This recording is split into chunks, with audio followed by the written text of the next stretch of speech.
types of beings and creatures. And in the Kabbalistic and Chaldean Babylonian theology, it is said that from this slime or ooze there came forth a phantasmagoria of creatures, incredible monsters that had no resemblance to the creatures we know in the world today.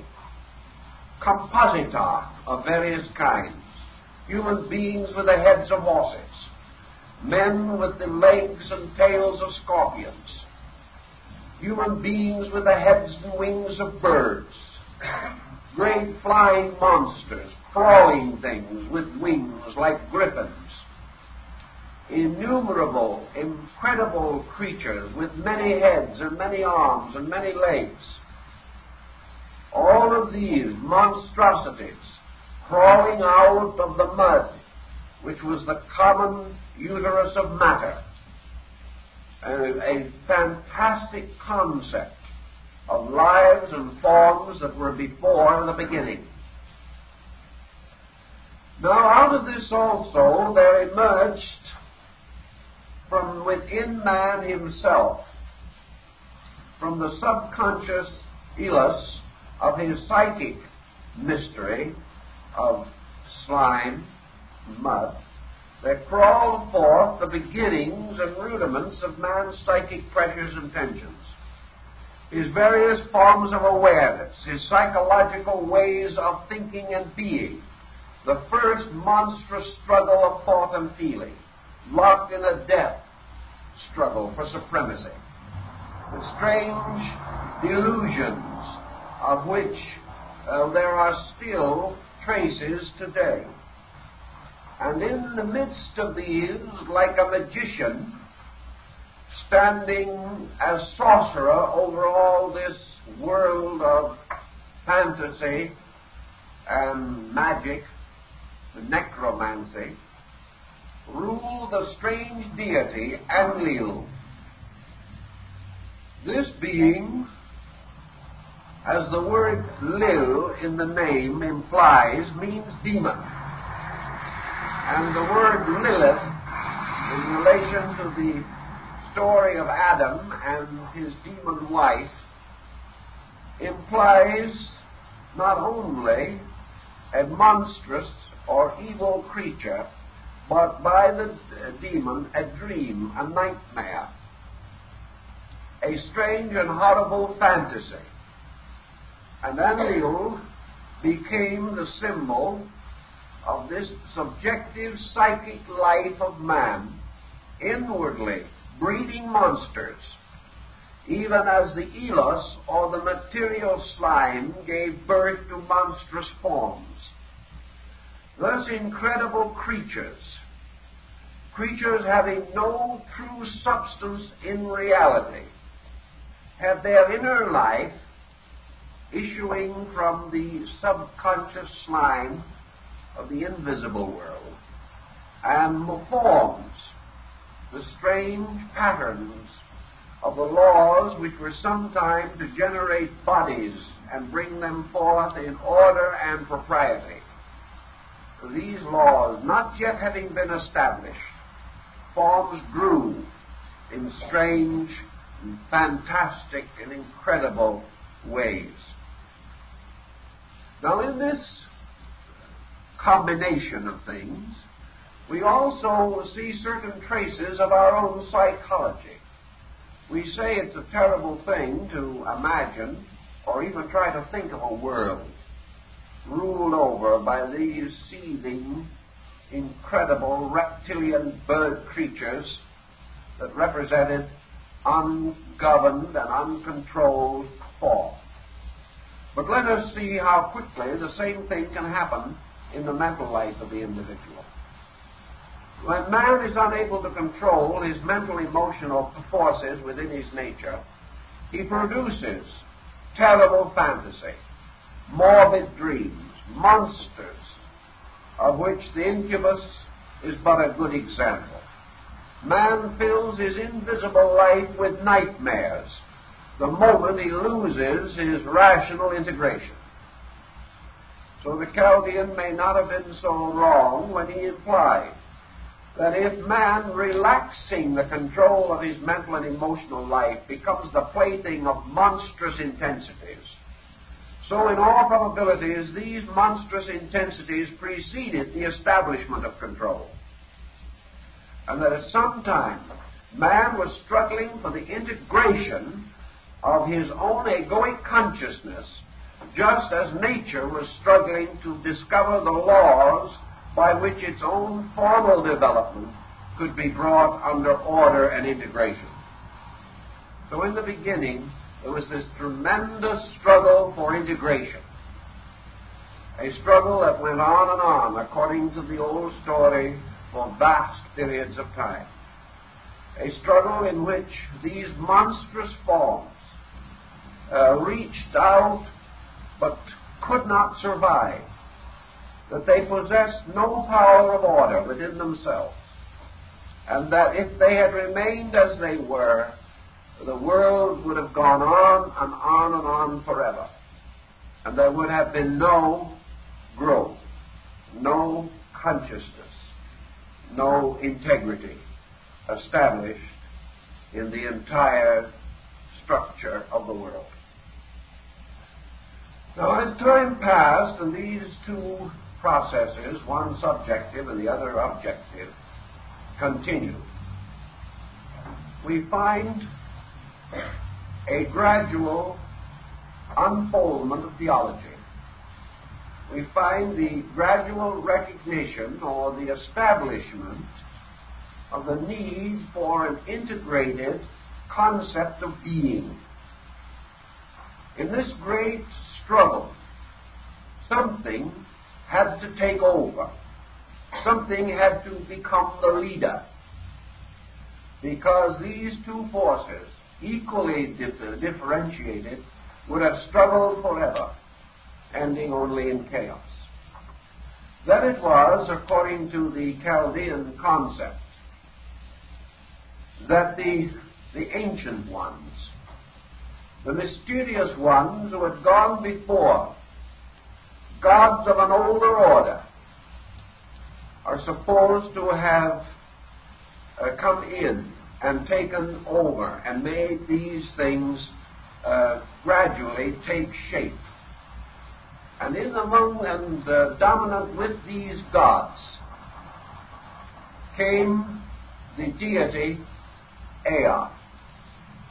Now, Ea was the old one, very ancient. And Ea represented not the element of air. That isn't it.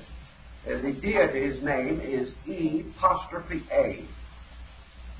And it represents a very ancient being. A being that is supposed to have lived silently and eternally in space. Now, perhaps, if we study psychologically again, we can get some concept of what might have occurred or how the ancients believed it occurred.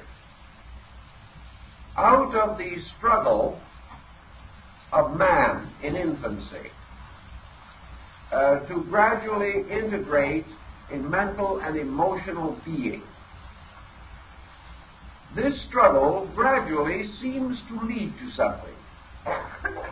For in the development of things, a consciousness which has been locked behind the struggle gradually emerges, takes over, and integrates the mystery.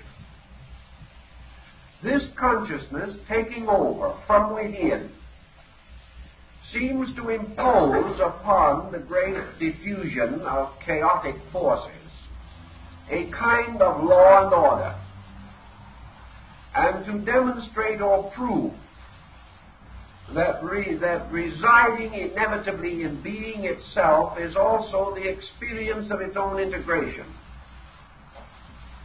And that when this struggle, when this slime, the ooze, produces a certain degree of fantasy, gradually this fantasy leads to its own awakening. Just as man, under psychotic pressure, is ultimately pressed on to the restoration of his own integrity. The restoration of law and order within consciousness is first recognized as necessary, as the opposite to the existing chaos, and gradually it comes into manifestation. In any event, Ea was the deity who first of all dreamt and envisioned the organization of the world, and who bound the subconscious faculties of man into the service of an ancient principle that had always existed. In other words, the emergence from total consciousness, or as we might call it, the total unconscious, was in two waves or manifesting cycles. First, a chaotic, in which a psychic form, the seeds of thought and emotion structure, were projected. Then from this unconscious there also came the power of directional will, which ensouled both mind and emotions and brought them into order. At the same time, in the material world, the riot of forms which had resulted from the lack of control, this riot of forms gradually took a total picture, producing out of its own internal and eternal nature a terrible monster which was called the dragon. So here we have a God ruling supreme over the universe. And we have the dragon, a strange, horrible monster consisting of the total integration of chaos in matter. For all of the strivings and the madness of chaos had also finally come into a kind of mass, or a kind of common unity. And this unity was the primordial being against which the great St. George must go to slay the dragon of chaos. So the problem of the establishment of the adversary, the evil power, came in the integration of the concept of the dragon. And this dragon, Tiamat, abode in the depths of things and remained constantly howling against law and order, against the gods, and insisted upon its own unconditioned, uncontrolled existence. Now the deity, Ea, then called upon the gods to go and reason with the dragon, and to cause the dragon to renounce its authority, and to become once more a servant of good. In other words, the gods were sent out to attempt to arbitrate with natural phenomena in an effort to bring matter and mind into agreement, that matter might accept the controlling power of mind will, and that the divine imagination and reason might begin the molding of the material substances into the forms suitable for the incarnations of the godlings. But the dragon merely howled and refused to be in any way controlled. And so we have an interesting problem. If you remember in Genesis, day and night were created before the sun and moon, which is a peculiar circumstance. But the gods in the Chaldean and Babylonian account occupy the same positions exactly. Ea, or day, was created before the sun. And the dragon, night, became its adversary. Now, the dragon is always more or less guarding the sunset, which is, of course, the goal of the Nibelung. And in the Nordic mysteries and in practically all the religions of the world, there is a dragon.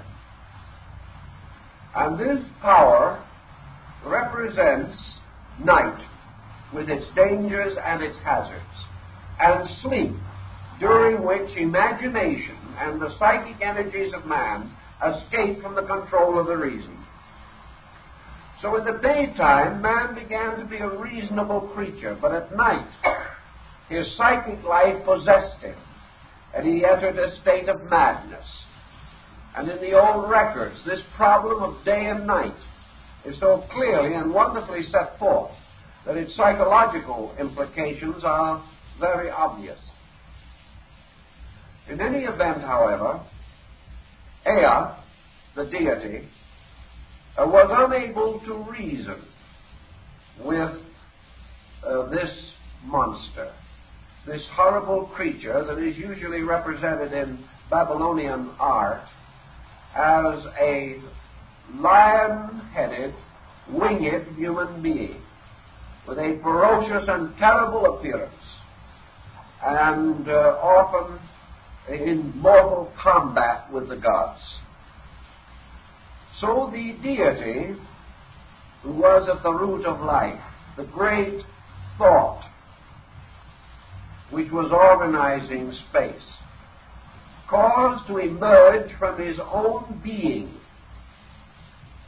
as in the Greek myth, another god, who is generally referred to in the Babylonian story as Merodach. And this goes back to your Hindu, your Chinese, and your Tibetan concept, which is in the reverse of ours. Because in the Babylonian also, the thought gives birth to the mind. It is not the mind that gives birth to the thought.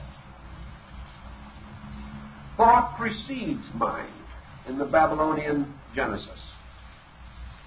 But out of the great thought comes forth the hero mind.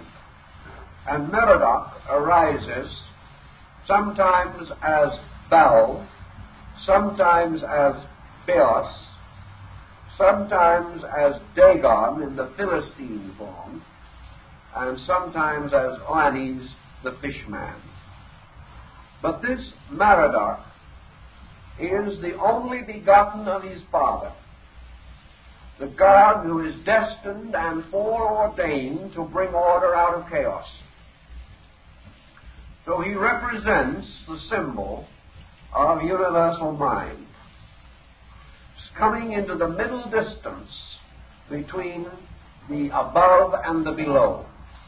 In the ancient Babylonian art inscriptions, for in those days they carved their cuneiform glyph directly across their pictures, so that the body of deities and all these forms are covered with the little cuneiform characters.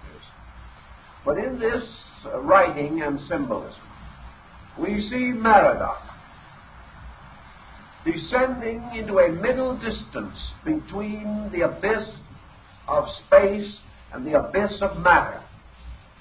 And here standing in a luminous mist, wielding a so great blazing sword of light, the sword Noton, the sword Excalibur, the mysterious sword of quick detachment of the Indian fable. And with this tremendous power, Merodach, blazing with celestial splendor, overcomes and destroys the dragon of darkness. And after the dragon of darkness has been slain, Ea, the god, rewards Merodach by making him the creator of the world we know. Now this is interesting because it indicates that creation, as we know it, is an entirely secondary process, and that Merodach becomes, so to say, the Logos, in the same way that Zeus, the Greek Zeus, or the Latin Jupiter, becomes the creator of the inferior order of beings. In any event, Merodach, receiving power and authority from Ea, and therefore being entrusted with all things and all virtues and all natures, proceeds to take the body of the slain dragon, and from this body to fashion the entire structure of the mundane world. This is like the material universe formed or fashioned from the body of the snow giant Ymir in the Scandinavian rites.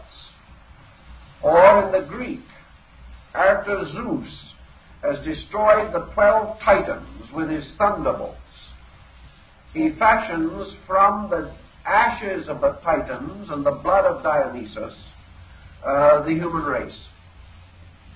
Now the titanic or primordial forces of the ancient Greeks are equivalent to the zodiac. And the great dragon coiled in space was the Babylonian equivalent of the zodiac, even as we find in Central America the signs of the star groups placed upon the back of the serpent in the case of the calendar stone. So from the body of this monstrous creature, mind, working upon matter, produces organized existence. And this organized existence is stationed in a kind of middle distance between the extremes of life and matter. And therefore, actually, Merodach is entitled to be called the formator, or the cosmocrator of the world. He is not the creator in the true sense, because he does not create something from nothing. He is the formator, because he brings cosmos out of chaos by making use of the elements that have always been there. So out of all the primordial elements, the world is produced. And the world is divided into three essential parts. The lowest of these parts is physical nature itself, which begins to take proper form and kind, and the monsters disappear, and the horrible creatures vanish away, and those that had many heads and so on are no more to be seen, and the earth began to produce gentle bodies and types of forms that were suitable to the uses of mind, and these were originally called the mind-born forms, for they were generations of thought. In the meantime also, in the higher or mysterious subconscious chaos, an equivalent transformation was taking place. The dream world of nightmare and fantasy was vanishing under the light that shone from Merodach. And in the subconscious life of living things, mind began to take order. Reason began to assume power.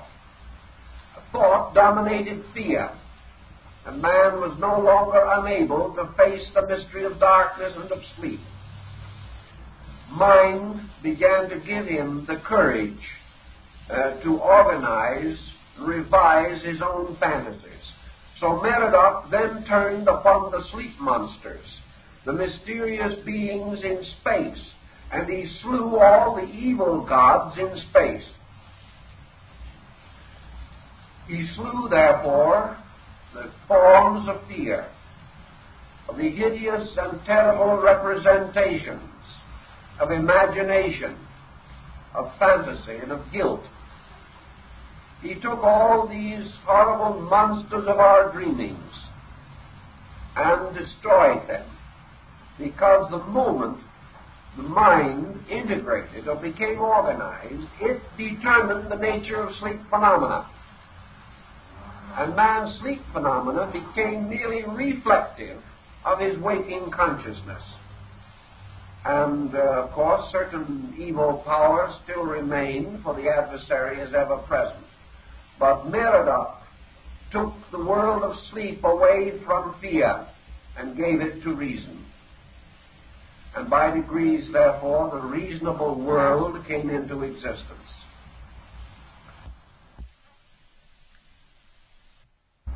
But strangely enough, we find in Merodach a new dimension coming in, because this is the God who kills himself and still lives, who tortures himself but cannot die, and who has an internal and an eternal existence apart from his external and temporal one. In order to achieve his purpose, Merodach decapitates himself. He cuts off his own head, and he then takes the blood that pours from the severed arteries, he mingles it with the forms that he has fashioned out of the body of the dragon. And therefore, having placed his own nature within these forms, he supplies in this way a link with his own spiritual source. For having received into themselves the blood of the god, the forms are then capable of being ensouled, and the deities come down across the road of blood, or the road of the first sacrifice, and take upon themselves these bodies, and thus it is that men or mankind comes into existence.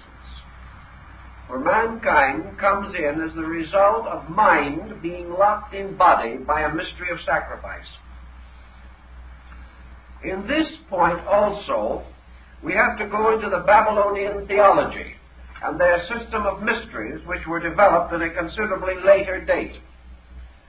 For we observe then in this concept that mind is immersed or absorbed in body, or that life and reason, like the Dionysus of the Greeks, is sacrificed in order that humanity may come into existence. To make possible, therefore, the individualization of mankind, universal mind and reason become buried or absorbed into form, and thereby increase this form, giving it an indwelling rationality, and setting up in the middle distances between spirit and matter the great world of form over which mind rules supreme. Form is matter plus organization or archetype, and all forms are compounds, and compounds are only possible because mind holds together the elements or substances of matter. If, therefore, in death, the conscious being is separated from the body disintegrates, because it is the dweller in the body that maintains and preserves the compound. This compound is form, and forms are therefore embodied or ensouled bodies. For wherever there is a body that is ensouled, it is a compound of life and matter, and as such, it has an internal existence in eternity and an external existence in time. The internal existence in eternity is derived from the god Ea. The temporal existence in time is derived from the sacrifice of Merodach. And in the combination of these two, we have the beginning of the Babylonian concept of the nature of man himself, and why man gradually becomes the master of and conqueror of the world. For out of the form principle emerges the hero of the world. This then brings us to a point in the Babylonian cosmogony, and now we have to pause and go back and strike a second stream, because there were two streams of this, as I told you, one of which ends or terminates in the broken tablets in which Merodach has brought forth and organized his kingdom, and has become the archetype of the ruler, the archetype of the egoic self that is born of the compound of time and eternity, of this and abyss, of life and death. The story of how all this happened, the ancient records that go back to the very earliest period, are said to have been given to the people of this region by Oannes, the fishman, or the Dagon, the mysterious being who came out of the sea, and who is certainly and definitely a form of Baal Merodach. This being, however, carries with it certain other mysterious attributes.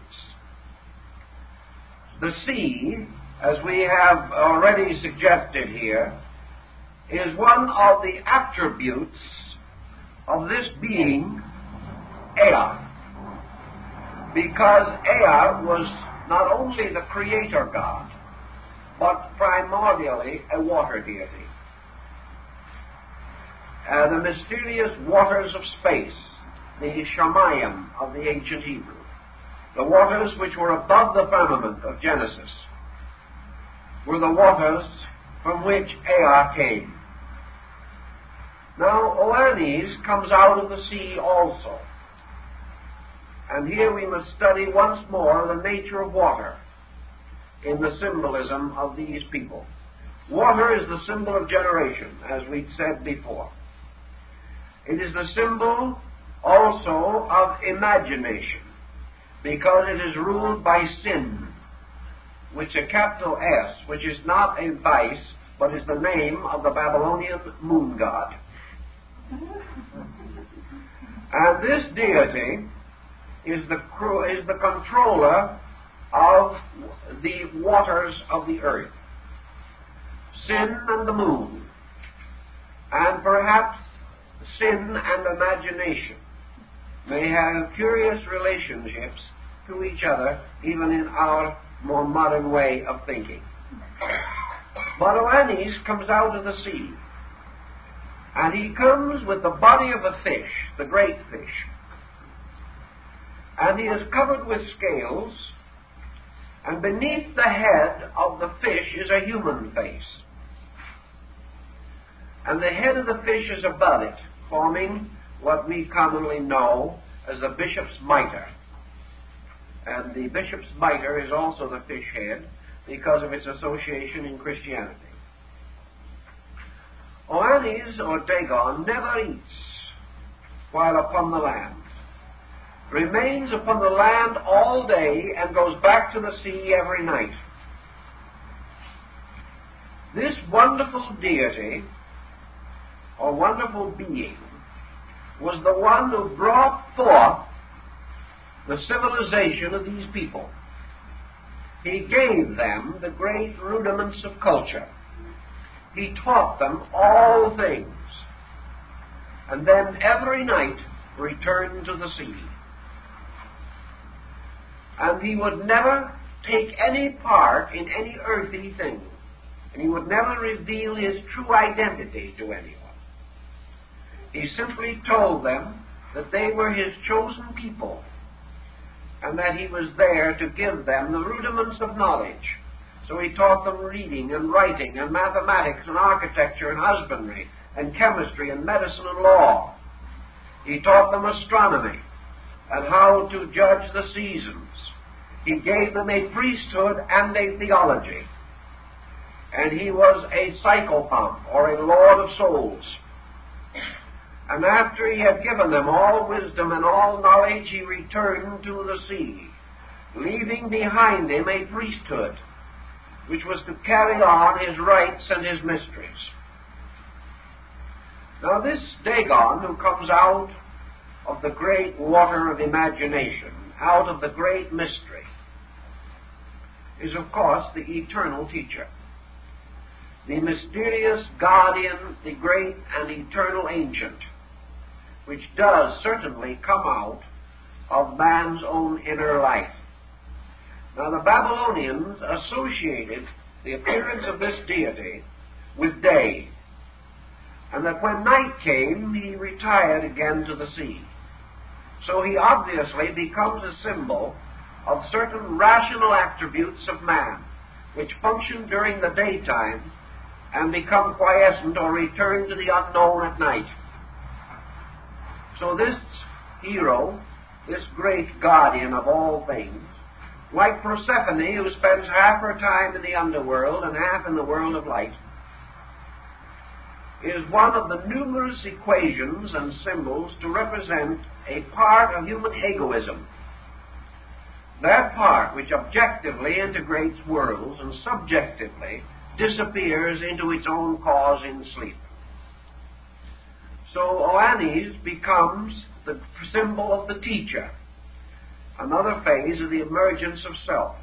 But in the beginning he came from the great sea, which has to be the human unconscious, and is another example of man's source of knowledge arising from the subtle, invisible, and mysterious parts of his own subjective nature. Now this being also established the mysteries and gave to the people a version of the story of Merodach and the dragon. And this being taught them that they were to keep its rules and keep its laws and keep its covenants, and that in the fullness of time, in the last great day, this being would return and would again rule over his people unto everlastingness, and that this would be the restoration of the golden age and the fulfillment of all good things. This can only and must only be interpreted to represent the gradual restoration of total consciousness in man, and its ultimate re-establishment as the controlling power in human life. Now religion was set up among the Babylonians as a means of doing honor and of keeping the laws given by Oannes or Dagon. And in the ritual, the god was called upon and asked to help his people, to be available to them, to protect them and preserve them from their enemies, to give them the necessary laws and prepare them for the day of his own return. Now let us think a little tiny bit about this also, because we have a priesthood established for the purpose of serving this invisible and unknown deity who had returned to the sea. And when we understand the purposes and meanings of the ancient priesthood and their ritualistic dramas, their instructions, and all of their teachings, we find that they were the custodians of processes and methods of human development and discipline very similar to the yogic exercises of India. In other words, they were the custodians of a science of the release of the divine in man. This can only mean that it was through such release that they served Dagon, or Oannes, and that this Oannes represented the power in man